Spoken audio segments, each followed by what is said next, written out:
Mike Brown, the former FEMA director. Joining us here is the former FEMA director. History, I think, was very unkind to you, my friend. Very unkind. Mr. Brown, thanks for being with us. This is Michael Brown Unplugged. Welcome to The Situation with Michael Brown. I want to talk for a minute about the media.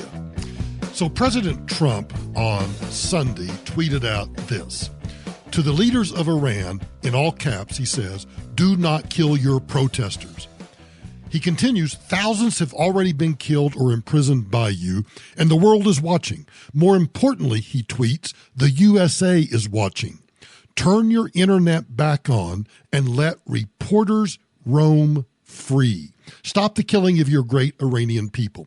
Well, Maggie Haberman of the New York Times retweeted that with this quote, "Let reporters roam free," close quote, says the president, who routinely refers to the U.S. press as enemy of the people to Iranian leaders. I think this just demonstrates the almost complete insular bubble of delusional preciousness in which some professional journalists find themselves kind of wrapped like a papoose, wrapped up in this belief that somehow they are under threat. Haberman, who presumably is allowed to continue to roam free in order to do her work as a journalist for the New York Times, is unfortunately, I think, representative of so many of the big media writers that perceive themselves somehow as society's desperately needed intellectual saviors of, us little people over here in flyover country.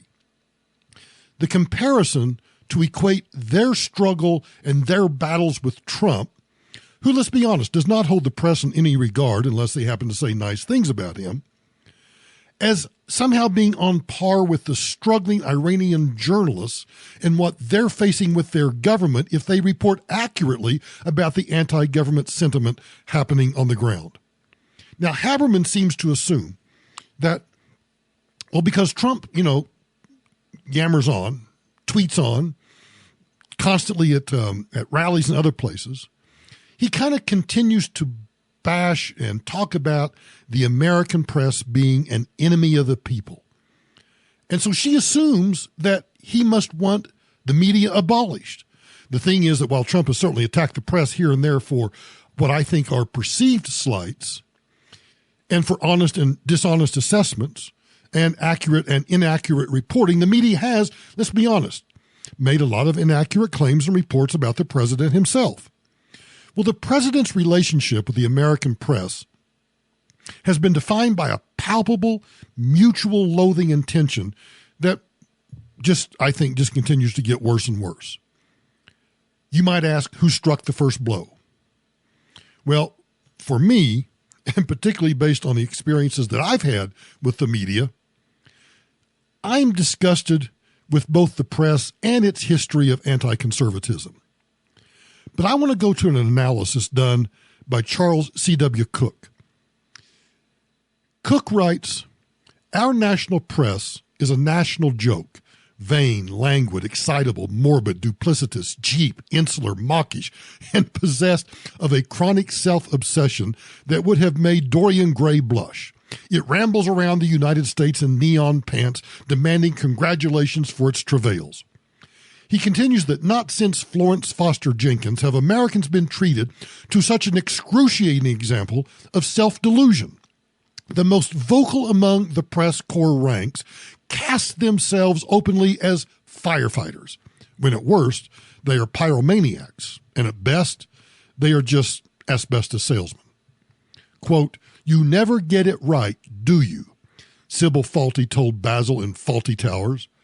He continues, quote, "You're either crawling all over them, licking their boots, or spitting poison at them like Benzedrine puff adder," close quote. There is, he says, a great deal of space between apologists and bâtonnois. In the newsrooms of America, that space, he says, is empty.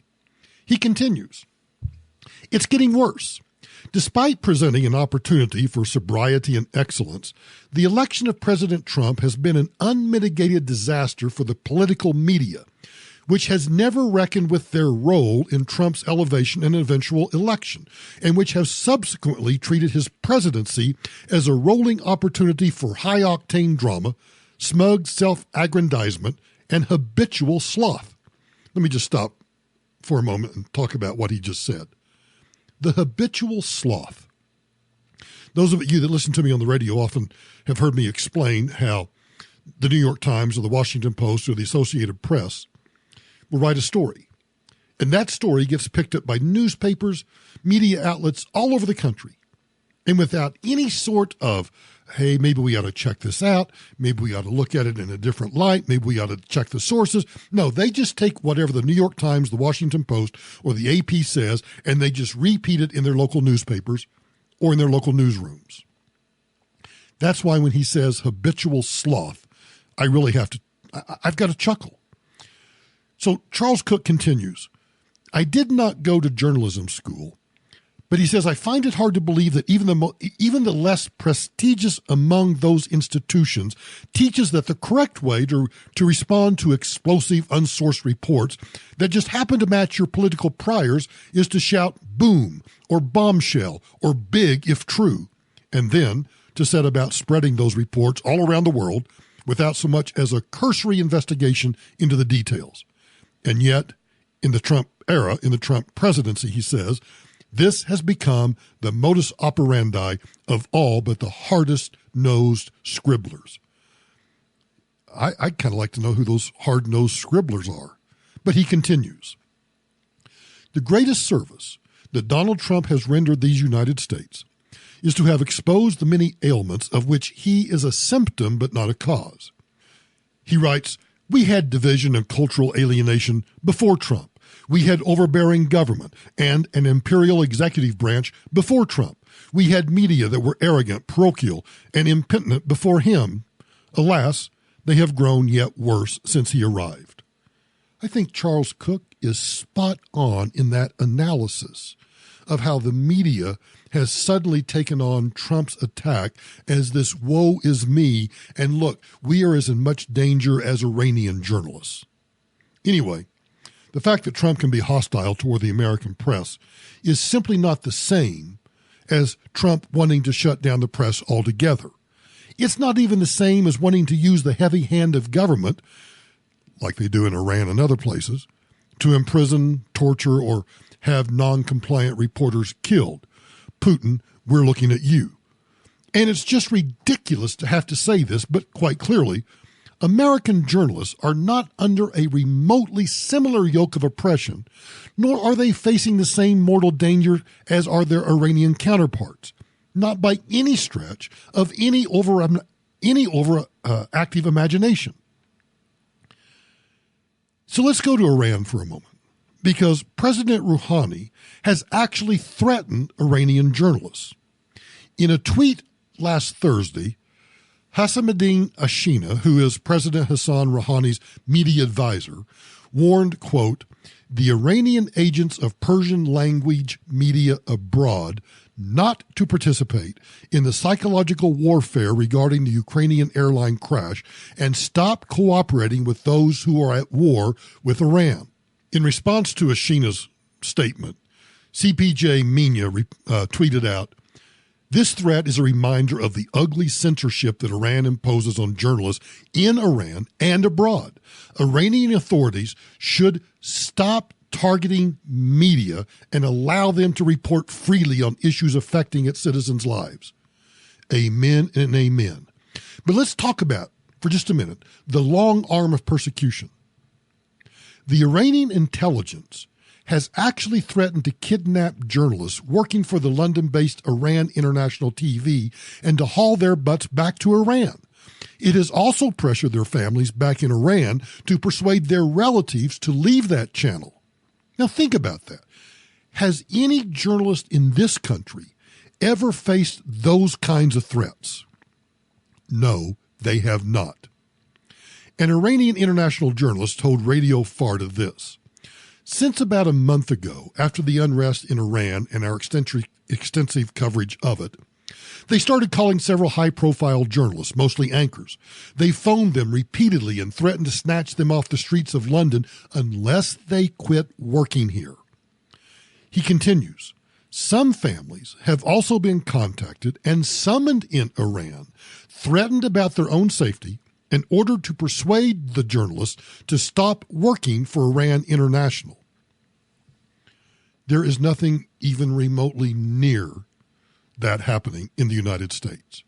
But Maggie Haberman wants you to believe that somehow they're facing this existential threat from Donald Trump. Do you know what they're actually facing an existential threat from? Their own incompetence, their own bias, their own lack of journalistic integrity, their inability to recognize that they truly do have Trump derangement syndrome. But back to Iran for a moment. The state-controlled media response to the gas protests says this: while Iran is still reeling from the recent protests that have left scores injured, more than 100 dead, and thousands arrested, the Center for Human Rights in Iran has learned that 2 main government ministries have silenced the domestic media by issuing directives dictating coverage of the unrest in a blatant violation of the freedom of the press. Intelligence ministry officials have also threatened journalists that they will be charged with crimes if their reporting of events does not hew to the official narrative of events. I don't think you would find... Now, look, we find in this country that journalists will hew to, say, a liberal Democrat narrative of events, just as, I freely admit, conservatives will do likewise. But we don't have an official narrative of events, and we certainly don't have an intelligence ministry saying to journalists that they will be charged with crimes if their reporting does not hew to the official narrative of events. Now, there was another journalist who spoke to the Center for Human Rights in Iran and added during the last week, after the start of the protests on Friday, back on Friday, November 15, and the shutdown of the internet on the 16th to prevent the sharing of images and information, that at least 8 journalists have been summoned to Iran's Ministry of Intelligence for questioning, and that the Ministry of the Culture and Islamic Guidance had contacted a number of journalists to warn them about the consequences of their articles and social media posts. This gentleman from the Center for Human Rights in Iran said that some journalists had been forced to sign a pledge that they would not report on the internet blackout, they would not report on the people's protests, and they would not report on the increase in the price of gasoline on social media. That source said they have also been told not to write about these things in their media outlets and warned that any negative reporting will be seen as aiding the enemy and will be considered a crime. Let's go back to Maggie Haberman for a second. She tweeted out in response to Trump's tweet to the leaders of Iran, do not kill your protesters. Thousands have already been killed or imprisoned by you, and the world is watching, and the USA is watching. Turn the internet back on. Let your reporters roam free. So Maggie Haberman decides to retweet that and starts her tweet out, let reporters roam free, says the president, who routinely refers to the U.S. press as enemy of the people. Yeah, that's a collective sigh. That's a collective sigh of this, a papoose, a cocoon that American journalists are living in. They're not under threat. Nobody's threatening them. And if, quite frankly, if they're concerned about Donald Trump referring to the media as enemies of the people, maybe they ought to do a little navel gazing. Maybe they ought to really just kind of sit down for a second and reevaluate. Are we being journalists or are we being propagandists? I really truly believe, and this is why, to a certain degree, I've stopped watching all television. I can't take it anymore. I just can't take the gnashing of teeth and the wringing of hands on both sides of the aisle, conservatives and liberals alike. And I understand on the conservative side that we have an uphill battle because of the mainstream media. So maybe I'm being unfair. But you know what? I've decided that I can read newspapers, I can read news websites, and I don't have to hear just the clamoring and the screeching and the hollering of people shouting over one another. No, you know what? I can actually sit down, read a story, analyze it, check sources, find the original source, and make up my own mind. I hope you'll do the same. Maggie Haberman, you need to recognize you might be an enemy of the people, but nobody is threatening to kill you. Not by any stretch of the imagination. Thanks for joining me today to talk about Iran and journalists and what's happening with journalists in Iran and how American journalists are trying to make themselves like Iranian journalists. Be sure and drop me a line if you'd like to comment about that. You know you can find me on Twitter at Michael Brown USA or on Facebook at Michael D. Brown. You know you can follow the show, The Situation with Michael Brown. If you haven't already, don't forget to subscribe to The Situation with Michael Brown on Apple Podcasts, iHeart, Spreaker, Stitcher, Google Podcasts. You know the deal, wherever you're listening to this right now. And quite honestly, if you've been enjoying the podcast, I'd appreciate it if you'd leave a 5-star rating and a positive review. The Situation with Michael Brown is written by me and produced by Right Turn Media. Marketing and social media by Whole Crowd. Thanks again for listening. I'll talk to you tomorrow.